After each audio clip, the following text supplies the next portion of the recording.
அம்மா, என்னல அம்மா கும்மான்னு கிடந்து நடு வீட்ல இருந்து வெடிச்சிட்டு இருக்க? நீ எனக்கு அம்மாவை வாச்சிட்டே இல்ல, நான் கிடந்து டெய்லியும் கத்தி கத்தி சாவ வேண்டியதான். இப்ப நான் உனக்கு அம்மா ஆனனால உனக்கு என்ன பிரச்சனை? நீ இன்னைக்கு வெளியில கடைக்கு எங்கேயாவது போனியா? ஆமா போனேன். ஏன் நான் எங்கேயாவது வெளியில போனா உங்கள்கிட்ட எல்லாத்தையும் சைன் பண்ணிட்டு தான் போகணுமோ? வெளியில போனா சைன் ஒண்ணு வச்சுட்டு ஒண்ணு போண்டான். சரி, நீ இன்னைக்கு இந்த பாத்திமாக்கா கீதா கட்ட எல்லாம் போய் என்ன சொன்ன? பாத்திமால்ட்டையும் கீதால்ட்டையும் நான் என்ன சொன்னேன்? சொன்ன நீ திருப்பி என்கிட்ட கேட்க நான் என்ன சொன்னேன்னு. நீ தானே என்கிட்ட வந்து கேட்க நான் என்ன சொன்னேன்? அப்ப தெரிஞ்சுட்டு தானே கேட்க, சொல்லு. உனக்கு எல்லாம் எதுக்குமா இந்த தேவையில்லாத வேலை? நான் என்னெல்லாம் சொன்னேன் அப்படி? அவளை இங்க கல்யாணம் பண்ணிட்டு வந்தா வாழ விட மாட்டேன், கழுத்தை பிடிச்சி தூக்கி எரிஞ்சிருவேன்னா நீ சொல்லலையா? நான் ஒண்ணு அப்படி ஒண்ணு சொல்லல. நீ வாழ விட மாட்டே, அப்படி பண்ணிடுவேன் இப்படி பண்ணிடுவேன்னு சொல்லி வச்சனால இந்த ராணியத்தை கல்யாணமே வேண்டாம்னு சொல்லிட்டு இருக்காவ. நல்ல விஷயம், சந்தோஷப்படணும். சந்தோஷப்பட போறியா? உனக்கு என்ன தலைக்கு பைத்தியமாமா பிடிச்சிருக்கு? அவளுக்கு பைத்தியம் பிடிக்காது, அவன் நம்ம எல்லாரையும் தான் பைத்தியம் பிடிக்க வைப்பா. தாத்தா எப்போ வந்தீங்க? உங்க அம்மா வெளியில பண்ண சாதனை எல்லாம் சொன்னேன்ல, அப்பமே வந்துட்டேன். அது தாத்தா, அம்மா பத்தி உங்களுக்கு தெரியாதா? அது எப்படிதான் லூசுத்தனமா ஏதாவது உளறிட்டு கிடக்கும். உங்க அம்மா லூசுத்தனமா சொல்லுகாளா உண்மையா சொல்லுகாளான்னு என் பிள்ளை ராணிக்கு எங்க தெரியும்? அவ பிள்ளை வாழ்க்கைய பத்தி நினைச்சுதான் கவலைப்படுவா. இப்ப சொல்லிட்டே எல்லாம் கல்யாணம் வேண்டான்னு. உங்க அம்மா பேசி வச்சிருக்க பேச்சுக்கு இனி நான் எப்படி அந்த வீட்டுல போய் சமாதானம் பேச முடியும் சொல்லு? சரி தாத்தா, இப்ப என்ன பண்ணுகிறது? நீ என்ன பண்ணுகிறது? ஒன்னும் பண்ண முடியாது, உங்க இஷ்டத்துக்கு எல்லாம் பண்ணுங்க. நான் இனி எங்கேயாவது போய் தொலைஞ்சிருக்கேன். மாமா, அது நான் ஏதோ ஒரு விளையாட்டுல பேசிட்டேன். விளையாட்டு பேச வேண்டிய வயசுலயா நீ இருக்க? உனக்கு எத்தனை வயசாச்சு? உன மண்டையில அறிவில்லையா? வனஜா, உன்னெல்லாம் திருத்தவே முடியாது. என் மகன் உன்னை கெட்டி என் மகன் வாழ்க்கையே தீந்து. என் 2 பொம்பளை பிள்ளைகளையும் நீ கண்ணில் காண விட கிடையாது. இப்போ என்னடான்னா என் பேர பிள்ளைகளுக்கு வாழ்க்கையும் கெடுக்க முடிவு பண்ணிட்ட. எம்மா தாயே, நீ நான் உன்கிட்ட எதுவுமே கேட்க மாட்டேன். உனக்கு என்ன தோணுதோ செஞ்சு இந்த குடும்பத்தை நாசாக்கிரு. நானும் இந்த சின்னது 2 ஆசைப்படுதேன்னு சொல்லிட்டு இந்த கல்யாணத்தை பண்ணலான்னு சொல்லி இறங்குனா நீ அதையும் செய்ய விட மாட்ட. அதனால என்னால இனிமே முடியல. ஏன்னா இப்ப நெஞ்செல்லாம் ஒரு மாதிரி படபடன்னு இருக்கு. தாத்தா என்ன பண்ணுது? என்னதோ தெரியல பேராண்டி, என தலையெல்லாம் சுத்தி நெஞ்செல்லாம் வலிக்குது ஒரு மாதிரி. ஏம்மா, என்ன தலை நெஞ்செல்லாம் ஒரு மாதிரி பண்ணுது. அம்மா. மாமா. தாத்தா என்னாச்சு தாத்தா? சிவா, சிவா, அந்த பேத்தனா எப்போ அந்த ரூமுக்குள்ளேயே அடைஞ்சிட்டு கிடக்கு. என்ன இங்க நடக்குன்னே ஒன்னும் தெரியாம கிடக்கு. சிவா, அவனுக்கு வேண்டி நம்ம தான் போராடி சாவ வேண்டியது கிடக்கு. ஏன் சரணு? சரணு வா சரணு பேத்தனா எங்க வாழ இந்த பைய கிடந்து நம்மள அறுத்துட்டே இருக்கான். தாத்தாக்கு என்னாச்சு? அது அவ்வளவு அம்மா பார்த்த வேலையாக்கும். சரி, நீ ஓடி போய் வண்டி எடு, நம்ம ஹாஸ்பிட்டலுக்கு போவோம். தாத்தாக்கு தூக்கிட்டு வரேன். ஆனா தாத்தாக்கு மட்டும் ஏதாவது ஒண்ணு ஆச்சுன்னு வையாமா, உன்னெல்லாம் நான் சும்மாவே விட மாட்டேன். டாக்டர் டாக்டர், தாத்தாக்கு என்னாச்சு? வெயிட் பண்ணுங்க சார், செக் பண்ணிட்டு சொல்லுங்க. இந்த இடத்துல வலிக்குதா? இல்ல. இந்த இடத்துல வலிக்குதா? ஆமா டாக்டர், அந்த இடத்துல ரொம்ப வலிக்குது. சரி, நம்ம ஒரு எக்ஸ்ரே எடுத்து பாத்துருவோம். சரி. என்ன ஏதாவது ஷாக்கான நியூஸ் ஏதாவது கேட்டியலா? நான் யாருக்கணுமே உங்கள்கிட்ட சொல்லியிருக்கேன் எல்லாம் கொஞ்சம் நிதானமா எல்லாம் இருக்கணும்னு. ஆமா டாக்டர், ஏன்னா மருமக ஒருத்தி இருக்கா, அவ எப்பவுமே எனக்கு ஷாக்கு தான் கொடுத்துட்டு இருப்பா. சரி சரி, நீங்க டென்ஷன் ஆகாதீங்க, கொஞ்சம் நிதானத்துல இருங்க. உங்களுக்கு ஒரு பிரச்சனையும் இல்ல, நம்ம ஒரு இசிஜி மட்டும் எடுத்து பாத்துருவோம். சரியா? சரி டாக்டர். டாக்டர், எனக்கு நீங்க ஒரு ஹெல்ப் பண்ண முடியுமா? என்ன ஹெல்ப் சொல்லுங்க. டாக்டர், என் மகனுக்கும் என் மகளுக்கும் என்கேஜ்மெண்ட் நடந்து முடிஞ்சு, உங்களுக்கு தெரியும்ல? ஆமா ஆமா, போன தடவை பிபி செக் பண்ண வந்தப்போ சொல்லிட்டு போனீங்கல்ல? ஆமா டாக்டர், இப்ப என் மருமக இருக்காள்ல, புதுசா பூதம்பத்தை கிளப்பி விட்டுட்டு இருக்கா. அதனால என் மக இப்ப கல்யாணத்தை வேண்டான்னு சொல்லிட்டு இருக்கா. ஐயோ, நிச்சயம் பலம் முடிஞ்ச பிறகு கல்யாணத்தை வேண்டான்னு சொல்லுகதா? ஆமா டாக்டர், அவ வாழ விட மாட்டேன்னு சொல்லும் போது பொண்ணை பெத்தவளுக்கு சங்கடமாலாம் இருக்கும். ஆமா, நாட்டுல எவ்வளவு நடக்குல்ல, பொண்ணை பெத்தவங்களுக்கு கஷ்டமா தான் இருக்கும். அதனாலதான் டாக்டர் உங்கள்கிட்ட ஒரு ஹெல்ப் பண்ண சொல்லி கேக்கேன்.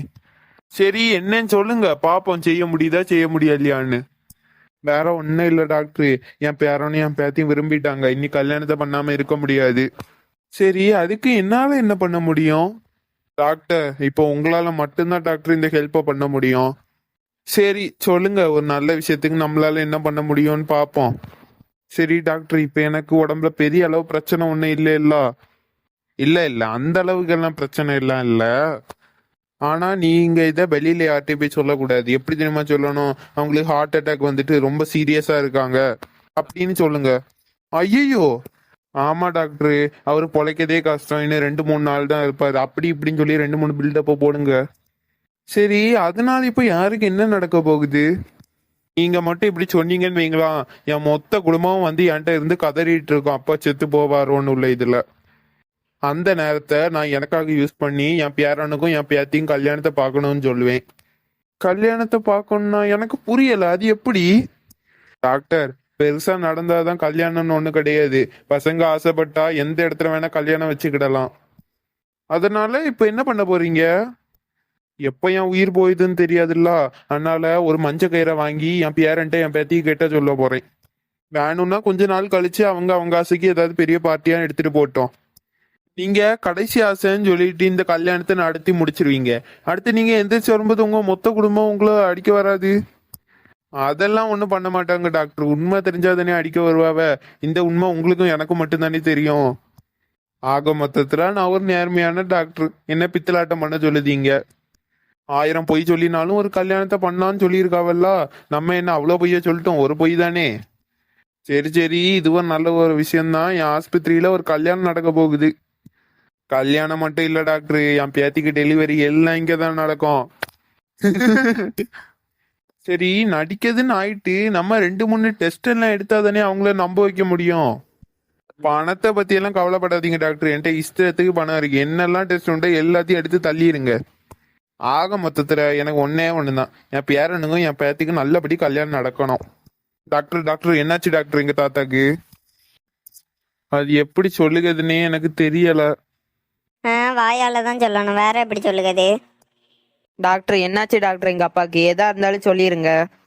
நீங்க எல்லாரும் மனசை கொஞ்சம் திடப்படுத்திக்கிடுங்க.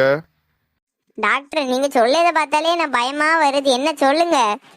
உங்க அப்பாக்கு ஹார்ட் அட்டாக் வந்திருக்கு. ஹார்ட் அட்டாக்கா? இதுல அதிர்ச்சியாவே என்ன இருக்கு? ஏற்கனவே ஒரு ஹார்ட் அட்டாக் வந்தப்ப நான் உங்கள்ட்ட சொன்னேன்ல, நல்லா பாத்துக்கிடுங்க, அதிர்ச்சியான விஷயம் எதுவும் சொல்லாதீங்கன்னு. நீங்க அவரை சரியா பாத்துக்கிடாதனால தானே 2வது வாட்டி இப்படி வந்திருக்கு. எவ்வளவு பணம் செலவானாலும் பரவாயில்ல டாக்டர், எங்க அப்பாவை நல்லபடியா காப்பாத்தி தந்துருங்க டாக்டர். அதெல்லாம் என் கையில இல்ல, அதெல்லாம் நீங்க கடவுள்கிட்ட தான் கேட்கணும். ஐயோ டாக்டர், அப்படி சொல்லாதீங்க டாக்டர். எங்க அப்பாவை எப்படியாவது காப்பாத்திருங்க. ரொம்ப கிரிட்டிக்கலான ஸ்டேஜ்ல தான் இருக்காரு. எல்லா டெஸ்டும் எடுக்க சொல்லியிருக்கேன். டெஸ்ட் ரிப்போர்ட் வந்த பிறகு பார்ப்போம். ஆனா எனக்கு 90% வாய்ப்பு இல்லைன்னு தான் தோணுது. டாக்டர், அப்படி சொல்லாதீங்க டாக்டர். எங்க அப்பாவை எப்படியாவது காப்பாத்திருங்க. எனக்கும் அப்படி சொல்லணும்னு என்ன ஆசையாமா. எனக்கு என்னதோ தோணுது, அவர் மனசுல நிறைவேறாத ஆசை அந்த மாதிரி ஏதாவது இருந்தா அதை எடுத்து பண்ணுங்க. டாக்டர், நீங்க அப்படி சொல்லாதீங்க டாக்டர். உங்களை நாங்க கடவுளா பார்த்துட்டு இருக்கோம். இல்ல சிவா, நீங்க கடவுள்கிட்ட மட்டும்தான் கேட்க முடியும். ஆனா நான் என்னால முடிஞ்சதை பண்ணுவேன். அப்பா, வாணிமா வந்துட்டியா? உங்களுக்கு என்னப்பா ஆச்சு? தெரியலம்மா, நெஞ்செல்லாம் வலிக்கு படபடான்னு இருக்கு. மூச்சு கூட விட முடியலையே. அப்பா, ரொம்ப வலிக்குதாப்பா? ஆமா ராணிமா, அப்பா ரொம்ப நாள்லாம் போக மாட்டேன். என் உயிர் இப்போ என்னை விட்டு போனா கூட ரொம்ப சந்தோஷமா தான் இருக்கும். இந்த வலி என்னால தாங்க முடியல. எப்பா அப்படியெல்லாம் சொல்லாதீங்கப்பா, கஷ்டமா இருக்கு. எனக்கு ஒரே ஒரு ஆசை தான் மக்களே. நீங்க 3 பேர் சேர்ந்தா மட்டும்தான் அதை நிறைவேற்ற முடியும். என்னப்பா சொல்லுங்க, எதுவா இருந்தாலும் நான் நிறைவேற்றுவேன். மா, எனக்கு இப்போவா அப்போவான்னு தெரியல. நான் போறதுக்கு முன்னாடி என் பேரனுங்க பேத்திக்கு அந்த கல்யாணத்தை பார்த்துட்டு போகணும்னு ஆசையா இருக்கு. அதுக்கு இப்ப என்னப்பா நம்மளால பண்ண முடியும்? ஏம்மா ராணிமா, நீங்க அந்த கல்யாணத்தை எவ்வளவு பெருசானாலும் பிறகு வச்சுக்கிடுங்க. இப்போ என் சிவாட்ட ஒரு மஞ்ச கயிறை கொடுத்து சௌமியா கழுத்துல கெட்ட சொல்லுங்கம்மா. கண்குளிரா பார்த்து நான் செத்து போயிருக்கேன் தாயே. எப்பா அப்படியெல்லாம் சொல்லாதீங்கப்பா, உங்களுக்கு ஒண்ணுமே ஆகாது. என் உடம்பு நிலைமை என்னன்னு எனக்கு தான் தெரியும். என் இந்த ஆசையை மட்டும் என் 3 பிள்ளைகளை சேர்த்து நிறைவேற்றி வச்சிருங்க. ஏன் ராணிமா, அப்பாக்காக நீ இந்த ஒரு உதவியும் பண்ண மாட்டியா? பண்ணுவேன்ப்பா, கண்டிப்பா நான் பண்ணுவேன். நீங்க எல்லாம் போயிட்டு வனஜா உள்ள வர சொல்லுங்கம்மா. நான் வனஜாட்ட சொல்லி சம்மதிக்க வைக்கேன். எப்பா வேண்டாம்ப்பா, நீங்க இப்போ அவள்கிட்ட பேசுனீங்கன்னு வைங்களாம், அவ உங்கள்கிட்ட இருக்க பாதி உயிரும் எடுத்துருவா. நானே அவள்கிட்ட சொல்லி சமாளிக்கேன். எப்பா, எப்படியாவது பேசி அந்த கல்யாணத்தை ஒண்ணு முடிச்சு வைங்கடி. எனக்கு பயமா இருக்கு. சரிப்பா, நாங்க பேசிட்டு வரோம். நீங்க உங்க உடம்ப நல்லா பாத்துடுங்கப்பா. என்னத்த உடம்ப பாக்குது. உங்க அப்பான்னா சும்மாவா? Done done done.